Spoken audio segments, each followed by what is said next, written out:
Now that we know how our first expert advisor will work, let's create it. In the meta editor, I have created a folder called ForexMyth.Bust, where I'll be storing all my expert advisors for this project. To actually create our first EA, right-click on the folder and select New File. Then choose the first option, Expert Advisor, and type the name of the EA in the next screen. I'll just say TradeAllBars. Then select Next. We don't need to choose any of the options here, so let's go on. Since this is a simple robot, it will be operating almost entirely out of the OnTick function, which is triggered every time a tick is detected by the MT4 platform. Now let's declare some variables. Integer order will store the result of candle count and ultimately let us know whether most of them were up or down candles. We'll initiate it with a neutral value of 0. Now our first logical test to see if a NewBar was detected by our NewBar function. Now, if NewBar of 1, let's say, so we're just going to look at 1 bar, equals 1, so if it's true, then, let's see if it's wrong, okay, NewBar is not present, but it is in our detectors function or library in the include file, so let's include that. Include detectors.nqh. Compile, and no errors left. Great. Going back to our code, let's declare a for loop which will increment integer I from 0 to the value of bar's scanned variable with step of 1. Within that for loop, we will look at each ith candle and see if it is an up or a down candle. Essentially, we will compare the open and close values of each candle. So if close of I is larger than open of I, then increase the order variable by 1. On the other hand, if close of I is smaller than open of I, it means a down candle, and we reduce order variable by 1. For int I equals to 1, because it's the first candle we're looking at, the candle number 1, not candle number 0. I is smaller or equal to bars scanned and I++. Now, if close of I is greater than open of I, then it was an up candle, so order ++. On the other hand, else if close of I is smaller than open of I, that means a down candle. Therefore, we're going to order --. Good. Now let's build the transactional part. Remember, we counted up bars and down bars, and the net result, how many more there were of up bars than down bars, or the opposite, is stored in the order variable, based on which value we will now get into orders, into trades. So, if order is greater than 0, in other words, if there were more up candles, then we refresh rates because we want our order to be sent with the latest price. And then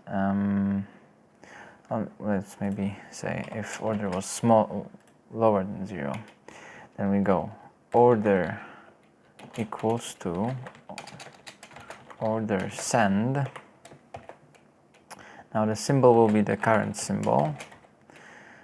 The command will be sell, so op sell. Then the volume will be constant, it will be 0.01 lots. Price will be bid. Slippage will be, let's say, 3 points to avoid rejections. Stop loss null, take profit null. And let's give it a comment sell trade. The magic number, which will allow us to separate trades posted by this EA from others, will be 1, since this is our first expert advisor. Compile, bars scanned. Of course, it's not declared because this is an external variable, which we'll want the user to be able to define, but we'll give it a default value of 2. Alright. Let's then check if order sent returns ticket number or -1, in which case it will mean that the order was rejected. If it is, let's put up an alert, trade failed, error, and provide the error number using getLastError function, which we should convert to string since alert displays strings. So then again, if order equals to -1, then we'll sound an alert saying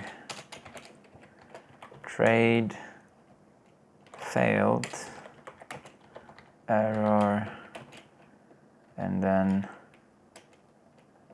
plus getLastError. Now since this is a string, so we need to change integer to string with a function. Compile, everything is good, perfect.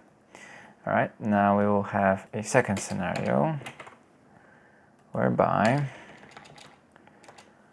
we have order greater than 0.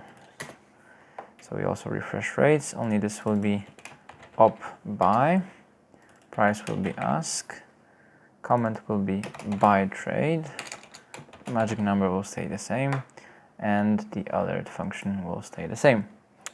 The final part is our take profit mechanism, whereby all trades will be closed once their combined total profit hits 30. Regardless of particular trade outcomes, we will at that time close all the trades to realize our profit. So, if account profit is greater than profit taking, which will be another external variable, then close orders and then compile. However, if we compile now, we get an error or even 2. Let's now declare the profit-taking external double and give it a default value of 30. External double profit-taking will give it a value of 30. Compile. The big one is that CloseOrders function, which we call, is not defined. So let's create another library for our EA, order management. To be fair, I initially downloaded this function off of some Forex forum or EA forum, so it is really easy to get, but we'll customize it a bit for our purpose. It's an include file. We're not going to create an actual library because the import is a bit cumbersome. So let's create a new file, include orders management. Finish.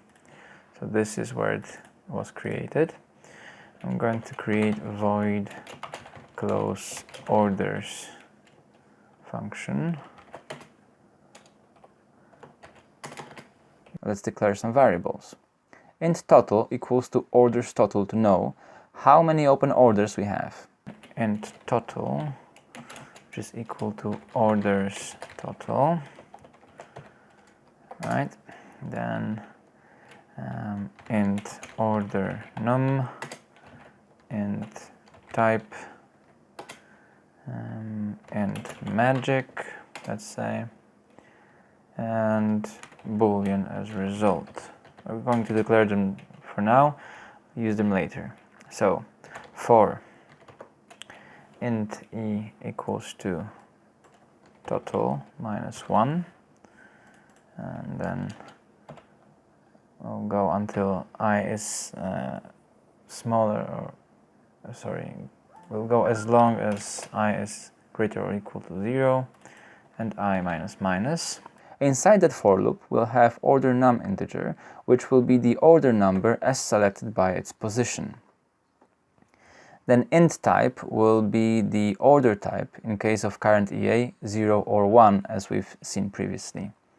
Then int magic to store the magic number in case we want to only close orders from a particular EA. Order num will be equal to order select, and it's going to be I, and then select by position. So you have selected an ith order. Type will be equal to the currently selected order type. Magic number will be equal to currently selected order magic number. And that's it, right? So, and the bool result, let's initiate with a default value of false, just to make sure it actually is false.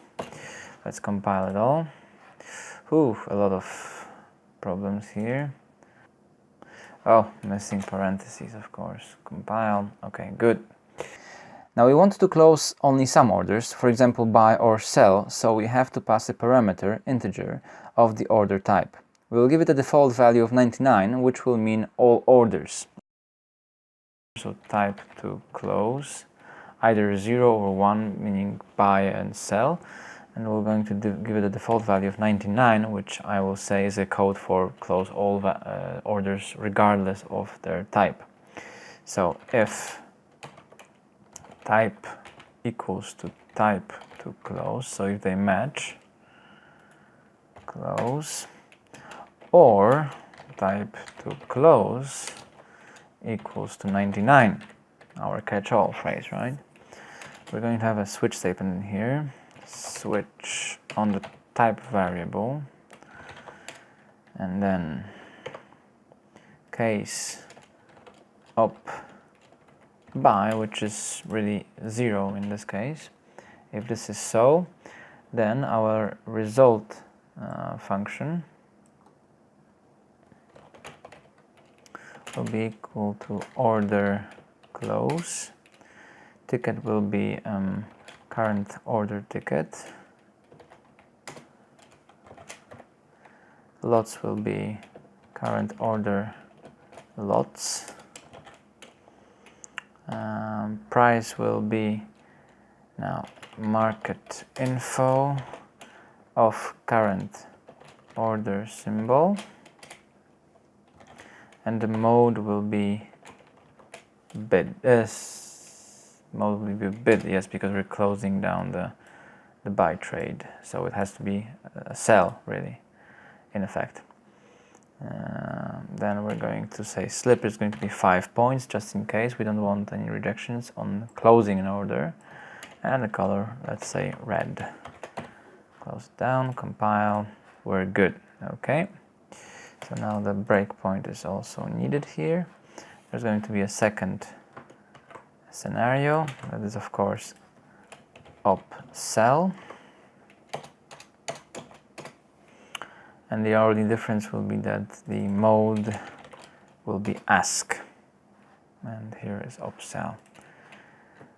Okay, so that's taken care of. Now we need to make sure that we have actually ordered the trade. So let's check what the result value is. If it is equal to false, we need to sound an alert saying order number, then order ticket,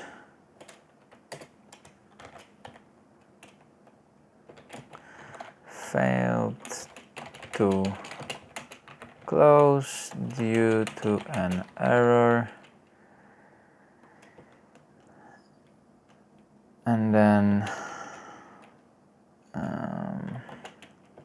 get last error, of course integer to string,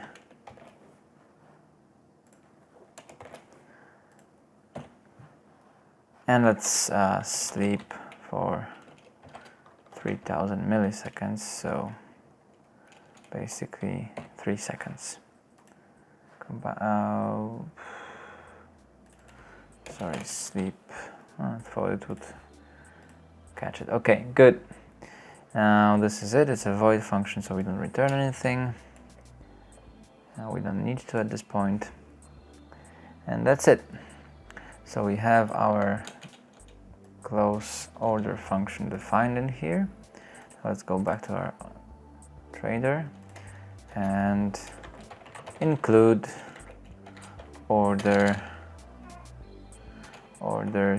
management .mqh. Compile, and function not defined. Oh, because it should be CloseOrders. Right, so compile, good, there we go. Perfect. Now that we have our first EA complete, we will proceed to backtest it. This, however, will come the next episode. We will also modify it to include a stop-loss mechanism, and further down the road, we will adjust it to use the Heikin-Ashi candles indicator. That last modification should significantly increase the EA results, at least in the backtest. So stay tuned for the next episode and many more to come. Till that time, trade well and prosper.